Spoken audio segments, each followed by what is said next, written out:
Mais voilà, Jésus, le Fils de l'homme, sera livré aux grands prêtres et aux scribes. Ils le condamneront à mort, le livreront aux nations païennes, pour qu'elles se moquent de lui, le flagellent et le crucifient.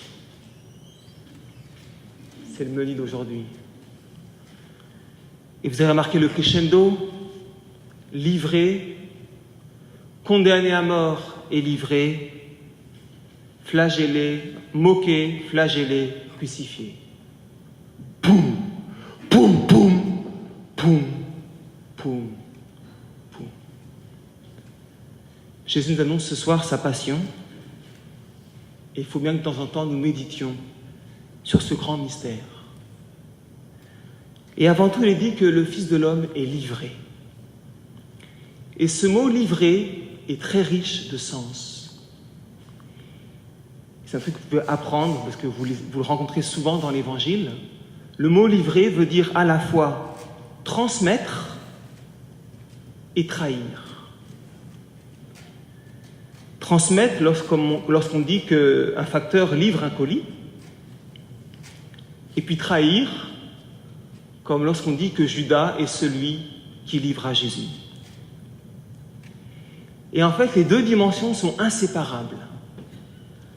Transmettre quelque chose, en effet, c'est toujours, d'une manière ou d'une autre, le trahir. C'est-à-dire qu'on le détourne de son lieu d'origine, des intentions de son Créateur, et puis surtout, on le livre au bon vouloir de celui qui le recevra. Toute transmission est une forme de trahison. Mais inversement, un don qui n'est pas donné, un don qui ne prend pas le risque de la livraison de la trahison, ressemblera à ces présents dont on n'ouvre jamais les papiers cadeaux et dont le contenu finit par pourrir. Jésus, lui, a pris le risque.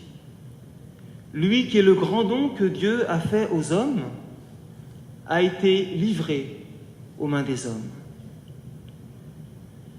À la fois, c'est vrai que c'est Jésus qui librement va vers sa passion, mais il est important de saisir ce soir que ce don libre du Christ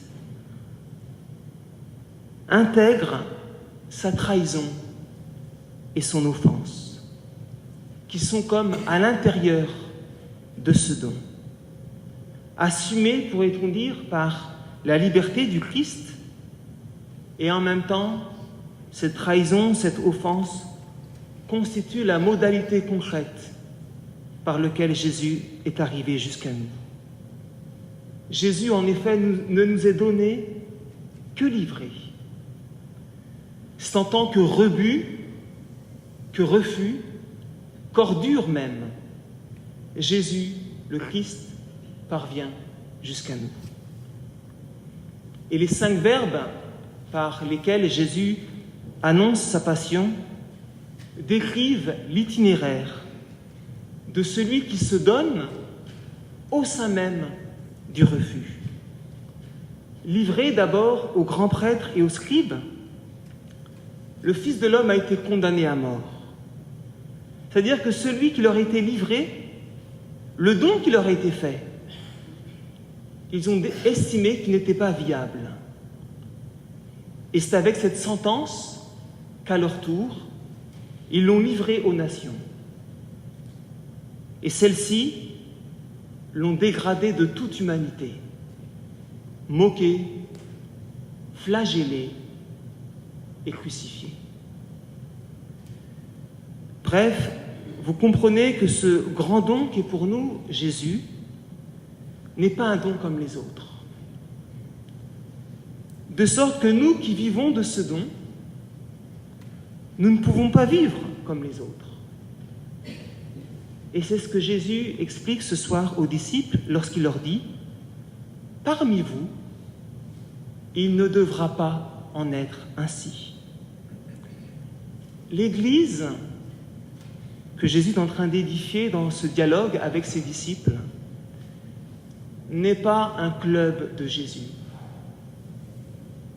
On l'a déjà dit, mais c'est vraiment important de le comprendre. L'Église n'est pas un club de Jésus, où chacun essaierait d'avoir la meilleure part ou la meilleure place, où il y aurait des chefs qui commanderaient en maître, en faisant sentir leur pouvoir. Et je pense que l'évangile de ce soir est très éclairant pour comprendre certains dysfonctionnements de l'Église qui éclatent ces temps-ci au grand jour. Mais ce n'est pas ce que nous voulons construire. Nous voulons construire des petites communautés fraternelles où chacun se met au service les uns des autres. Alors me direz-vous, où est la joie chrétienne ? En fait, elle vient d'un étonnement prodigieux et peut-être même jubilatoire qui naît dans la conscience chrétienne lorsque nous saisissons que Jésus, lui, malgré tout cela, n'a pas refusé de se donner et qu'il continue à se donner à nous chaque jour. Oui, il est ressuscité. Il ne s'est pas laissé emprisonner dans le refus, comme cela est très tentant. Mais il a transformé ce refus en occasion d'un don plus large et plus universel.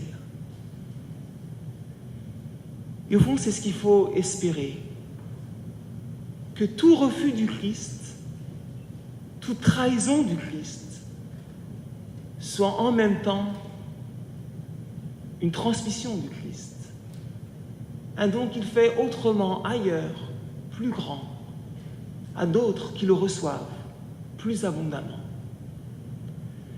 Alors ce soir, osons peut-être regarder en face nos refus de Dieu, comme disait dans la première lecture, ces refus de sa loi, de ses conseils, de sa parole. Mais surtout, en même temps, laissons-nous saisir par le fait qu'il continue à se donner. Il n'a pas eu peur d'être écrabouillé. Alors, en retour, n'ayons pas honte d'oser lui dire que nous l'aimons et de le laisser peu à peu, mais sûrement, transformer nos vies. Nous allons à nouveau célébrer l'Eucharistie et nous allons entendre ce mot où Jésus se livre. Et puis nous pourrons le recevoir. Essayons de bien contempler ce que nous recevons.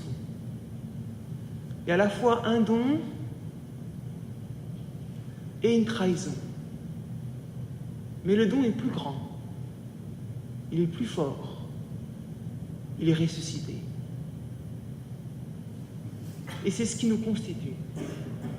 C'est ce qui nous rassemble. C'est pourquoi vous venez ici tous les mercredis et que l'Église se rassemble tous les dimanches pour le célébrer. Essayons de comprendre ce qui nous est donné de vivre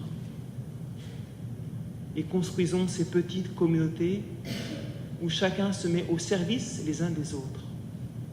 Car le Fils de l'homme n'est pas venu pour être servi, mais pour servir et pour donner, pour livrer sa vie en rançon pour la multitude.